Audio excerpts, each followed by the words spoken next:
College of Management, UP Visayas. She specializes in urban development and planning. Currently, she is the Vice Chancellor for Planning and Development of the said university. Our second speaker for this session is also a professor, an economics professor at the University of the Philippines, Visayas. Her research interests are evaluation and impact assessment in the agricultural sector, as well as disaster risk reduction and management. She is the former Vice Chancellor for the Academic Affairs of the University of the Philippines, Visayas. Please let us welcome Dr. Delia A. Babao and Dr. Dave Piazza.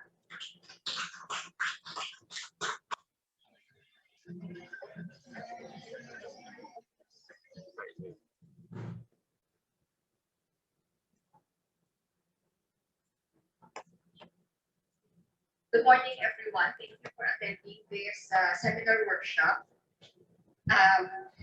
The objectives of this workshop is to enhance the capability of the academe, the LGU, and relevant institutions to conduct rapid visual survey of buildings with an emphasis on previously assessed heritage buildings in Calerial in seismic risk assessment.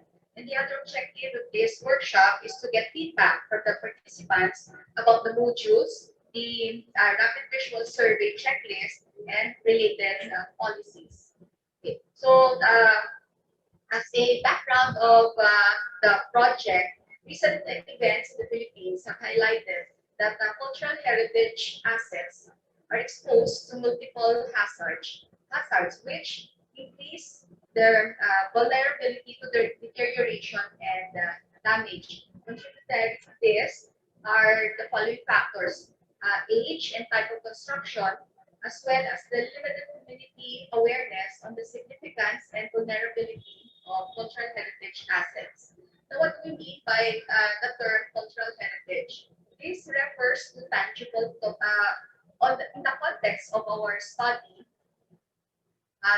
cultural heritage is more specific to tangible cultural heritage, to includes movable cultural heritage, immovable assets, which include monuments, archaeological sites, and underwater cultural heritage. Also included under cultural heritage are intangible cultural heritage, which include oral traditions, performing arts, and rituals.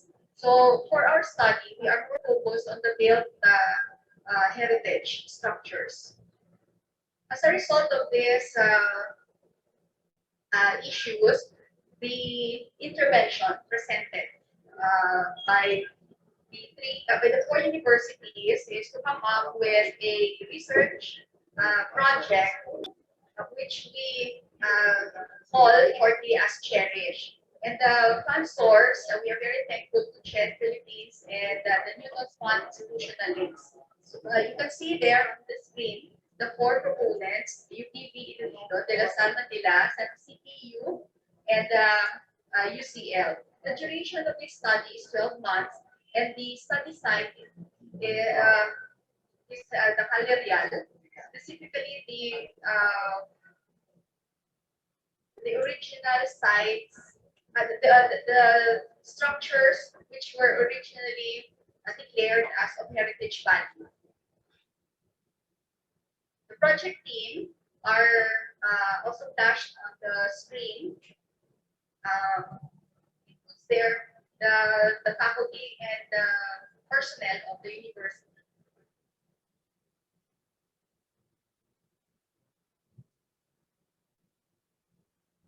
These are the five objectives of the study. So what we hope to accomplish with this study. The first objective is to investigate non-invasive and innovative techniques and tools, including those that are portable, for improving the survey of cultural heritage assets and for better diagnosis. The study also involves a review and consolidation and harmonization of available guidelines on prioritizing, assessing, and reducing multiple hazards or physical hazards vulnerability of CH assets, and develop new research data and models. The third objective of the study is to promote community awareness on the vulnerability of these cultural heritage assets. Part of this study is coming up with a campaign of disaster risk communication, emergency management, and post-disaster recovery of those assets targeted at cultural organizations and local communities. And develop a series of technology transfer workshops to build multidisciplinary capacities for reducing the cultural heritage disaster risk. So this seminar workshop is part of achieving project objective number 5. The outputs of the study are as follows. We hope that the study results to contribute to the conceptual guidelines for the development and implementation of the various components of the proposed modeling framework. Another output is data sets and computational tools, and the production of educational materials, a series of technology transfer workshops. This is the first of the first series of the workshops. And then, co-author scientific publications and white papers for recommendations. And of course, we really want to enhance the collaboration across disciplines and partners, and improve the roadmap to sustain and expand the Cherish project.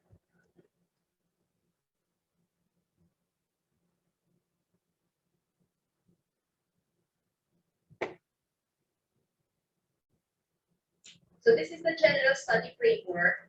It uses a values-based approach. This approach is defined as one that seeks to identify, sustain, and enhance significance, where significance is understood as the overall value of heritage, or the sum of its constituent heritage values. So the emphasis of the value-based approach is understanding how the heritage in question is being valued by various stakeholders, and that this understanding is often formalized in a statement of significance in order to manage, use, and conserve the heritage asset appropriately.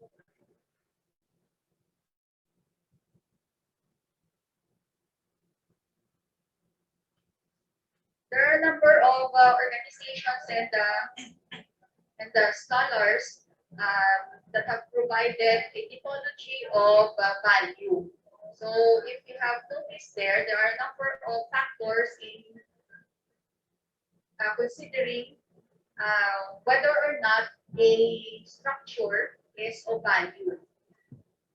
The most popular criterion is age. But as you have seen over the years, age has not anymore been used as a criterion in identifying structures of heritage value. But we understand that why age is always included as a factor. It's easier to establish. So we looked up Bridal's work live, of course, the Bura Charter, the Prey, and then the English Heritage.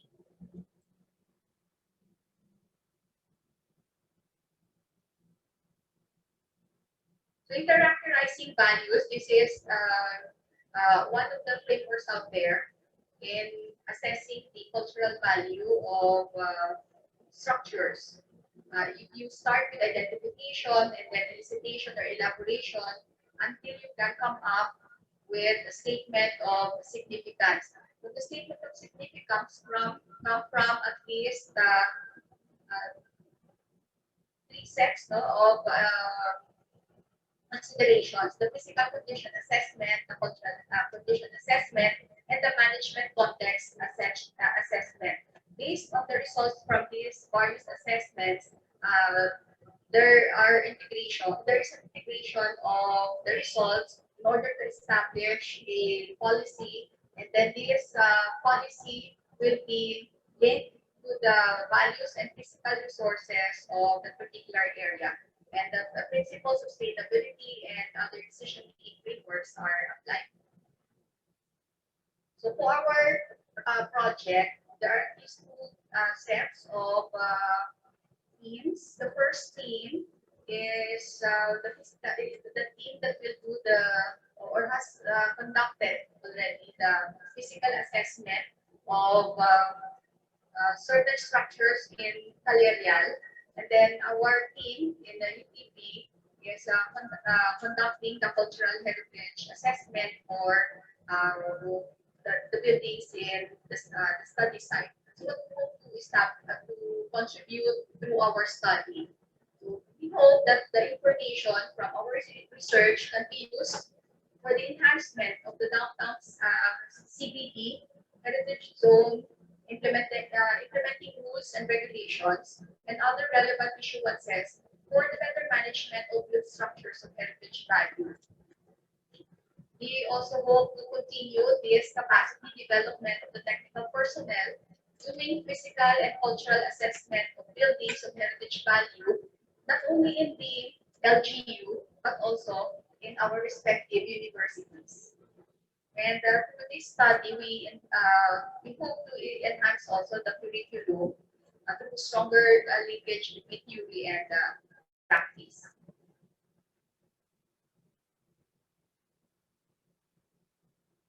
Now we move on to the description of the study site, Iloilo City, Philippines, and then the specific study site, which is Calerian. Iloilo City is one of the oldest cities in the country.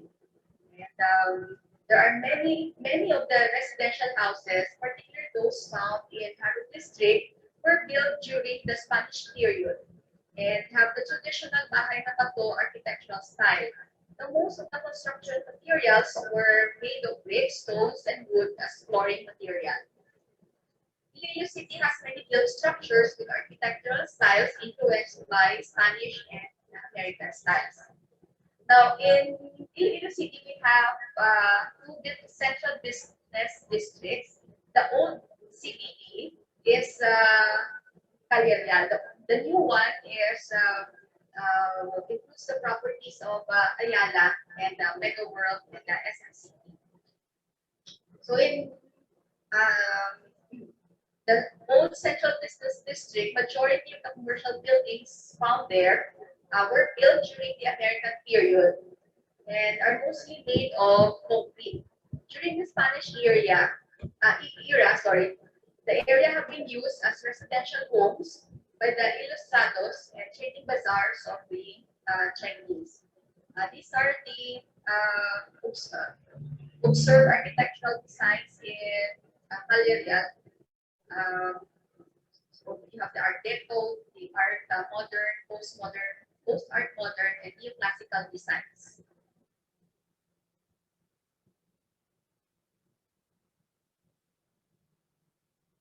This is the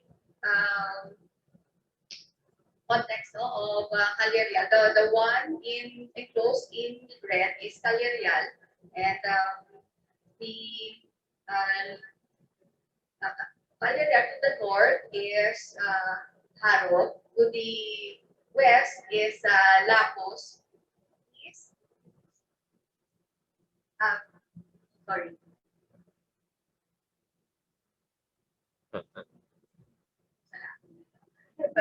Sorry. Malila yata yung ano ko. Description ng Calerial. Sorry. I'll just go back to the description later. Okay. Now, Calerial has there are 25 identified heritage buildings, excluding churches and temples. The city government has declared these buildings as heritage buildings and has demarcated the CBD area as a cultural hub.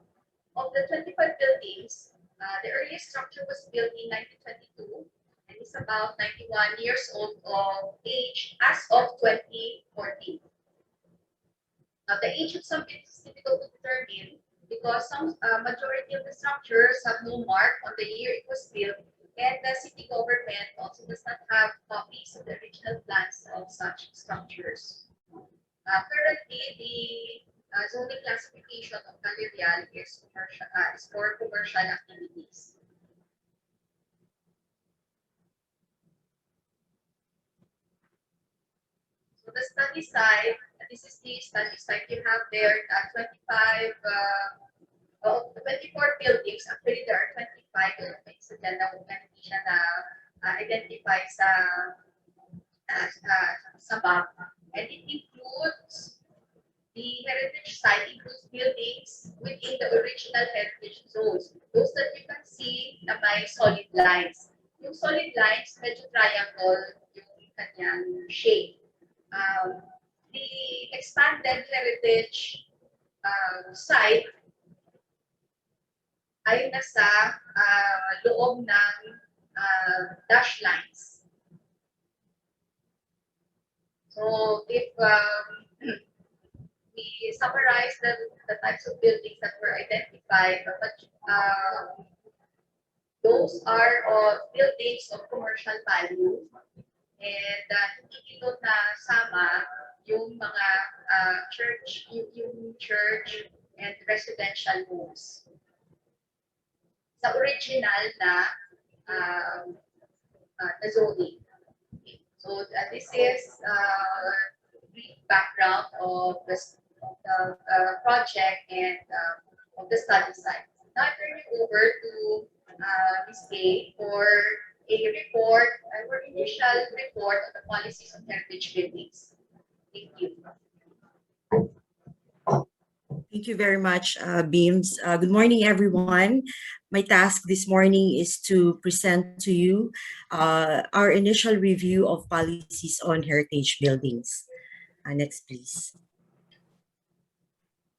I will start off with the national policy, that is Republic Act 166, also known as the National Cultural Heritage Act of 2009. This is an act providing for the protection and conservation of the national cultural heritage. And it is in this act that the state's declaration of policy is stated. As provided by the Philippine Constitution, the state shall foster the preservation, enrichment, and dynamic evolution of a Filipino culture based on the principle of unity in diversity, in a climate and free artistic and intellectual expression. The mandate of the state, it also mandates the state to conserve, develop, promote, and popularize the nation's historical and cultural heritage and resources, as well as artistic creations. Next, please.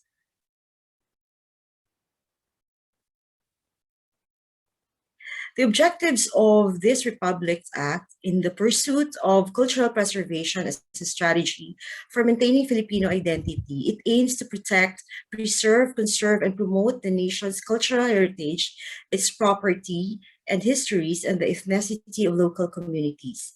It also aims to establish and strengthen cultural institutions and protect cultural workers and ensure their professional development and well-being. RA 166 provides the national framework for protection, preservation of heritage and culture, including heritage buildings, but it is still the responsibility of local government units to take care of their own heritage buildings. So what we did is looked into several ordinances crafted in different cities, municipalities, and even provincial governments, and look at the different types of these ordinances. So next, please. To summarize, these are the features of those ordinances. These were so far from what we have looked into, the ordinances that we have looked into, were drafted or crafted from 2006 to 2015, or in the last 20 years. Or 15 to 20 years. These are municipal, city, and provincial level ordinances. Their coverage include historical structures, ancestral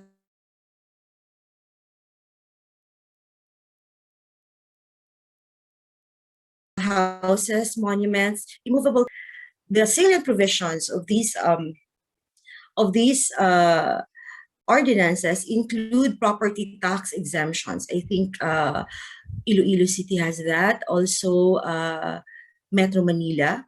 And then there are also rules on conservation and construction. In fact, one in vegan, I think, had a conservation or construction bond. Before you construct something, you need to give a bond, no? Monetary deposit, something like that. And then there are also guidelines, very specific guidelines regarding conservation, protection, roofing, walling materials, lighting, even height of the structures, and so on. Then also, another important provision of these ordinances include prohibitions such as demolitions, penalties, and fines. Also, we find in these ordinances are the creation of heritage councils, their technical working group, and their duties and functions. Also, we can see in some of the ordinances is the Cultural Heritage Fund, heritage bonds, and construction and conservation bonds. As for Iloilo City ordinances on heritage buildings and zones, we saw 10 ordinances enacted by the Iloilo City Local Government Unit and resolutions of Iloilo City Cultural Heritage Conservation Council, or the ICCHC. These were crafted from 2000 to 2020. We have one fairly recent in the span of 20 years. Next, please. Next, please. So what are the salient provisions of the Iloilo City's ordinances and resolutions? So one is it provides for the Local Cultural Heritage Conservation Council of Iloilo City, which is of course your ICCHC, identification, inventory, and registry of cultural heritage or legacy buildings. These are already identified, distinguished, and registered now in Iloilo City. And of course, duties and responsibilities of ICCHC. Then we also have constant updating of the Local Cultural Heritage Conservation Ordinance of Iloilo City. Another provision in Iloilo City's ordinances are tax incentives and other discounts on local government fees for the restoration of heritage buildings within and outside the heritage zones. These are for private owners if they want to take on restoration work in their properties. Declaration of areas as heritage zones and tourist spots, declaration of monuments, edifices, buildings as part of Iloilo City heritage and culture. And of course, promotion of rich cultural heritage of the city in hotels, restaurants, and other establishments. So in that brief review, we have come up with several insights, important insights. One is that the national policy provides the general framework for the preservation and conservation of heritage buildings and sites, but the responsibility, as I have mentioned earlier, still lies in the local government units. And this is where ordinances are really important. These ordinances address preservation, conservation concerns at the local level. So the ordinances that we have seen are quite varied in terms of provision, from tax exemption, fines, creation of heritage councils, to demolition. And they were created according to the needs of the LGU. So that's why if you look at the different ordinances, you review them, you will see that this really reflects the context of the heritage and cultural concerns of the area. Another insight that we can share is that resources are important, really important in conservation and preservation of heritage buildings. And LGUs often do not have enough. For example, the ordinance in Metro Manila on tax incentives or discounts really admits that the government do not have enough fund to preserve and conserve those buildings that are privately owned. So that's why they have those exemptions from fees. So, and also we see heritage funds and bonds, for example, in vegan, to address the issue on resources. And I think one thing that we really need to recognize also that resources can be augmented actually by establishing partnerships and networks. This is one area that I haven't seen in any of the ordinances that we reviewed. So, and these partnerships can be with NGOs and the academia. So that's it for the policies. Thank you very much and good day.